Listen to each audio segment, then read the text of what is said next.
refait la Réunion. Olivier Bassan, Jean-Louis Rabou, Éric Michel. Dernier appel pour cette émission avec vous, Sophie. Bonjour, Sophie.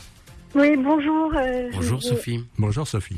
Voilà, je passe aussi le bonjour à Freddy, là, qui vient de raccrocher. Je suis d'accord avec ce qu'il a dit sur l'Islande. C'est un très beau pays qui montre un bel exemple de démocratie, ne serait-ce qu'en appliquant les lois aussi au bon pied, effectivement. C'est pas le cas en France et on peut voir ce qui se passe pour Monsieur Kerviel, notamment, et son lanceur d'alerte. C'est pas très, très glorieux. Donc moi, je voulais revenir en fait sur le vote des jeunes concernant le Brexit. Oui. Donc en fait, on entend dire que la majorité des jeunes auraient voté. Enfin, oui, je dis auraient parce que je vais revenir dessus. Ils auraient voté en fait pour le Remain. On entend sur votre antenne tout à l'heure, c'est ce qui me fait appeler, Monsieur Raboud il fait ça, et puis on entend aussi sur France Inter, enfin sur la plupart des grands médias.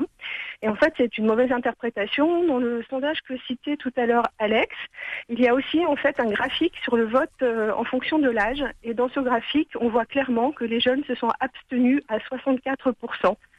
Donc 64% des jeunes Anglais n'ont pas dit qu'il voulait rester, ni dit qu'il voulait sortir. Et donc, ça change quand même considérablement la donne. En fait, s'ils se sont abstenus, c'est peut-être parce qu'ils comprennent pas tout, peut-être parce qu'on leur dit pas vraiment tout, bien qu'il y ait une belle campagne en Angleterre. Par contre, les personnes plus âgées, enfin, sur ce graphique, on se rend compte aussi qu'à partir de 45 ans, les gens ont voté assez massivement. Et puis, les plus de 65 ans ont voté à 83%. Donc plus on est vieux, plus on s'intéresse au sujet, parce que peut-être que plus on pense à nos enfants. Et je pense que faire de la politique, c'est aussi la faire pour nos enfants, pas forcément pour nous aujourd'hui, pas seulement pour nous aujourd'hui. Voilà. Tout à fait. Voilà. Donc je rejoins vraiment les analyses que fait Alex, là, qui passe souvent sur votre radio, et qui sont celles de l'UPR. Bien sûr. Merci, Sophie. Bonne journée. À bientôt. Au revoir. Merci, au revoir, Sophie. Sophie, du grec, qui incarne la sagesse, termine sur l'expression du bon sens populaire et populiste dans le sens et dans l'acception positive du terme. Et elle a raison, mais cette élection, mais tout le monde, la vérité et la réalité, je terminerai là-dessus, c'est que l'élection, elle est terminée. Le référendum, et quand un référendum a été, quand il y a un choix qui a été fait, ben écoutez, il faut pas essayer d'ergoter dans tous les sens. Enfin, c'est commun à certains. Je leur laisse ce choix. Il y a un choix qui a été fait. Ben écoutez, il faut le respecter, point à la ligne. Et j'espère vraiment que Calais se déplacera à Douvres. Ça serait la moindre des choses. Si Hollande ne le fait pas, le prochain président et le prochain gouvernement le feront évidemment. Bon week-end à toutes et à tous. Et consommez pays, consommez local. Faites gagner de l'argent aux réceptifs réunionnais. Merci, Olivier Bassan. Bon week-end. Jean-Louis Rabou, à vous.